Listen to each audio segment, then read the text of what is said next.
ನಮಸ್ಕಾರ ವೀಕ್ಷಕರೇ, ಏಷ್ಯಾ ಕನ್ನಡ ಚಾನಲ್ಗೆ ನಿಮಗೆ ಸ್ವಾಗತ. ಕುಟುಂಬ ಕಲ್ಯಾಣ ಸಂಘ ಯಾದಗಿರಿಯಲ್ಲಿ ಖಾಲಿ ಇರುವಂತಹ ವಿವಿಧ ವೈದ್ಯಾಧಿಕಾರಿಗಳು, ಲ್ಯಾಬ್ ಟೆಕ್ನಿಷಿಯನ್ ಸೇರಿದಂತೆ 32 ಹುದ್ದೆಗಳಿಗೆ ಅರ್ಜಿಯನ್ನು ಕರೆದಿದ್ದಾರೆ. ಈ ಹುದ್ದೆಯ ಬಗ್ಗೆ ಸಂಪೂರ್ಣ ಮಾಹಿತಿಯನ್ನು ನಿಮಗೆ ತಿಳಿಸ್ಕೊಡ್ತೀನಿ. ವಿಡಿಯೋ ಸ್ಕಿಪ್ ಮಾಡ್ದಂಗೆ ಪೂರ್ತಿ ವಿಡಿಯೋವನ್ನು ನೋಡಿ. ವೀಕ್ಷಕರೇ, ಜಿಲ್ಲಾ ಆರೋಗ್ಯ ಮತ್ತು ಕುಟುಂಬ ಕಲ್ಯಾಣ ಸಂಘ ಯಾದಗಿರಿಯಲ್ಲಿ ಖಾಲಿ ಇರುವಂತಹ ವಿವಿಧ ವೈದ್ಯಾಧಿಕಾರಿಗಳ ಹುದ್ದೆಗಳಿಗೆ ಅರ್ಜಿಯನ್ನು ಕರೆದಿದ್ದು 20/5/2026 ತಾರೀಕೊಳಗಾಗಿ ಅರ್ಜಿಯನ್ನು ಸಲ್ಲಿಸಬಹುದಾಗಿರುತ್ತದೆ. ಯಾವೆಲ್ಲ ಹುದ್ದೆಗಳು ಅಂತೇಳಿ ವಿವರವಾಗಿ ನಾವು ನೋಡೋದಾದರೆ, ಮಕ್ಕಳ ತಜ್ಞ ವೈದ್ಯರು ಈ ಒಂದು ವಿಭಾಗದಲ್ಲಿ ಒಂದು ಹುದ್ದೆಗೆ ಅರ್ಜಿಯನ್ನು ಕರೆದಿದ್ದಾರೆ. 50 ವರ್ಷದೊಳಗಡೆ ಇರೋರು ಅರ್ಜಿಯನ್ನು ಸಲ್ಲಿಸಬಹುದಾಗಿದ್ದು, ಈ ಒಂದು ಹುದ್ದೆಗೆ PG MBBS PG degree in DM education ಆಗಿರೋರು ಅರ್ಜಿಯನ್ನು ಸಲ್ಲಿಸಬಹುದಾಗಿರುತ್ತದೆ. ಈ ಒಂದು ಹುದ್ದೆಗೆ 1,30,30,000 ರೂಪಾಯಿವರೆಗೂ ವೇತನ ಇರುವಂತಹ ಹುದ್ದೆಗಳಾಗಿರ್ತವೆ. ಅದೇ ರೀತಿ ಕಿವಿ ಮೂಗು ಗಂಟಲು ತಜ್ಞರು ಈ ಒಂದು ವಿಭಾಗದಲ್ಲಿ, ಶ್ರವಣ ದೋಷ ಈ ಒಂದು ವಿಭಾಗದಲ್ಲಿ 1-2 ಹುದ್ದೆಗಳು ಖಾಲಿ ಇದ್ದು, MBBS PG degree in ENT education ಆಗಿರೋರು ಅರ್ಜಿಯನ್ನು ಸಲ್ಲಿಸಬಹುದಾಗಿರುತ್ತದೆ. 1,10,000 ರೂಪಾಯಿವರೆಗೂ ವೇತನ ಇರುವಂತಹ ಹುದ್ದೆಗಳಾಗಿರುತ್ತವೆ. ಫಿಸಿಷಿಯನ್ ಈ ಒಂದು ವಿಭಾಗದಲ್ಲಿ ಒಂದು ಹುದ್ದೆಗೆ ಅರ್ಜಿಯನ್ನು ಕರೆದಿದ್ದು, MBBS PG in degree in MD physician education ಆಗಿರೋರು ಅರ್ಜಿಯನ್ನು ಸಲ್ಲಿಸಬಹುದಾಗಿರುತ್ತದೆ. 1,10,000 ರೂಪಾಯಿವರೆಗೂ ವೇತನ ಇರುವಂತಹ ಈ ಹುದ್ದೆಗಳಾಗಿರ್ತವೆ. ಅದೇ ರೀತಿ ಇನ್ನೊಂದು ಹುದ್ದೆಯಾದ ವೈದ್ಯಾಧಿಕಾರಿಗಳು ಈ ಒಂದು ವಿಭಾಗದಲ್ಲಿ 5 ಹುದ್ದೆಗಳು ಖಾಲಿ ಇದ್ದಾವೆ. MBBS ಎಜುಕೇಷನ್ ಆಗಿರೋರು ಅರ್ಜಿಯನ್ನು ಸಲ್ಲಿಸಬಹುದಾಗಿದ್ದು, 60,000 ರೂಪಾಯಿವರೆಗೂ ವೇತನ ಇರುವಂತಹ ಹುದ್ದೆಗಳಾಗಿರುತ್ತವೆ. ಅದೇ ರೀತಿ district hospital quality manager DHQM ಈ ಒಂದು ವಿಭಾಗದಲ್ಲಿ ಒಂದು ಹುದ್ದೆ ಖಾಲಿ ಇದ್ದು, ಯಾದಗಿರಿ ವಿಭಾಗದಲ್ಲಿ ಒಂದು ಹುದ್ದೆ ಖಾಲಿ ಇದ್ದು, MBBS ಎಜುಕೇಷನ್ ಆಗಿರೋರು ಅರ್ಜಿಯನ್ನು ಸಲ್ಲಿಸಬಹುದಾಗಿರುತ್ತದೆ. ಈ ಒಂದು ಹುದ್ದೆಗೆ 35,000 ರೂಪಾಯಿವರೆಗೂ ವೇತನ ಇರುವಂತಹ ಹುದ್ದೆಗಳಾಗಿರ್ತವೆ. ಎಪಿಡಮಾಲಜಿಸ್ಟ್ ಈ ಒಂದು ವಿಭಾಗದಲ್ಲಿ ಒಂದು ಹುದ್ದೆ ಖಾಲಿ ಇದ್ದು, MBBS ಪೋಸ್ಟ್ ಗ್ರಾಜ್ಯುಯೇಷನ್ ಎಜುಕೇಷನ್ ಆಗಿರೋರು, ಡಿಪ್ಲೊಮೊ ಎಜುಕೇಷನ್ ಆಗಿರೋರು, MD MPH DPH MAE education ಆಗಿರೋರು ಅರ್ಜಿಯನ್ನು ಸಲ್ಲಿಸಬಹುದಾಗಿದ್ದು, 30,000 ರೂಪಾಯಿವರೆಗೂ ವೇತನ ಇರುವಂತಹ ಹುದ್ದೆಗಳಾಗಿರ್ತವೆ.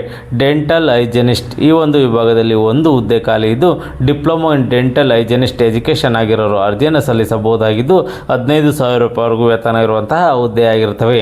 ಡೆಂಟಲ್ ಟೆಕ್ನಿಷಿಯನ್ ಈ ಒಂದು ವಿಭಾಗದಲ್ಲಿ ಒಂದು ಹುದ್ದೆ ಖಾಲಿ ಇದ್ದು, ಡಿಪ್ಲೊಮೊ ಇನ್ ಡೆಂಟಲ್ ಟೆಕ್ನಿಷಿಯನ್ ಈ ಒಂದು ಎಜುಕೇಷನ್ ಆಗಿರೋರು ಅರ್ಜಿಯನ್ನು ಸಲ್ಲಿಸಬಹುದಾಗಿದ್ದು, ಈ ಒಂದು ಹುದ್ದೆಗೂ ಸಹ 15,000 ರೂಪಾಯಿವರೆಗೂ ವೇತನ ಇರುವಂತಹ ಹುದ್ದೆಗಳಾಗಿರ್ತವೆ.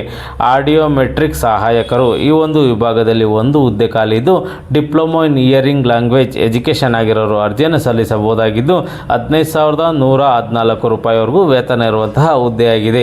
ಶ್ರವಣ ದೋಷವುಳ್ಳ ಮಕ್ಕಳ ಬೋಧಕರು ಈ ಒಂದು ವಿಭಾಗದಲ್ಲಿ ಡಿಪ್ಲೊಮೊ DTYDHH ಈ ಒಂದು ಎಜುಕೇಷನ್ ಆಗಿರೋರು ಅರ್ಜಿಯನ್ನು ಸಲ್ಲಿಸಬಹುದಾಗಿದ್ದು, 15,554 ರೂಪಾಯಿವರೆಗೂ ವೇತನ ಇರುವಂತಹ ಹುದ್ದೆಗಳಾಗಿರ್ತವೆ.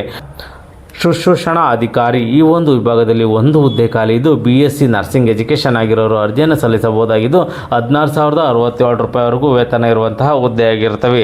ಅದೇ ರೀತಿ ಶುಶ್ರೂಷಣಾ ಅಧಿಕಾರಿ ಈ ಒಂದು ವಿಭಾಗದಲ್ಲೂ ಸಹ ಸೇಮ್ ಅಂದರೆ ಬೇರೆ ಬೇರೆ ವೃಂದದಲ್ಲಿ ಖಾಲಿ ಇದ್ದಾವೆ.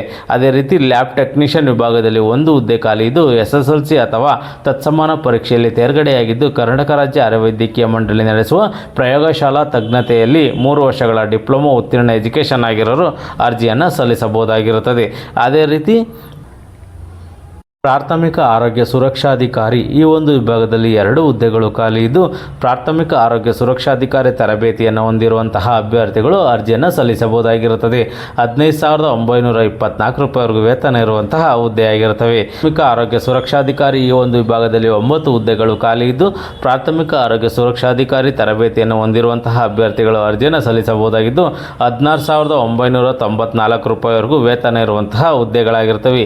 ಈ ಒಂದು ಹುದ್ದೆಗಳಿಗೆ ಯಾರು ಅರ್ಜಿಯನ್ನು ಸಲ್ಲಿಸಬೇಕು ಅಂದ್ಕೊಂಡಿದ್ರೆ ಈ ಒಂದು ವೆಬ್ಸೈಟ್ಗೆ ಹೋಗಿ, ಅಧಿಕೃತ ವೆಬ್ಸೈಟ್ ಆದ yadagiri.nic.in ಈ ಒಂದು ವೆಬ್ಸೈಟ್ಗೆ ಹೋಗಿ ಹೆಚ್ಚಿನ ಮಾಹಿತಿಯನ್ನು ನೀವು ಪಡ್ಕೋಬಹುದಾಗಿರುತ್ತದೆ. ಆನ್ಲೈನ್ ಮುಖಾಂತರ ಅರ್ಜಿಯನ್ನು ಸಲ್ಲಿಸಬಹುದಾಗಿರುತ್ತದೆ.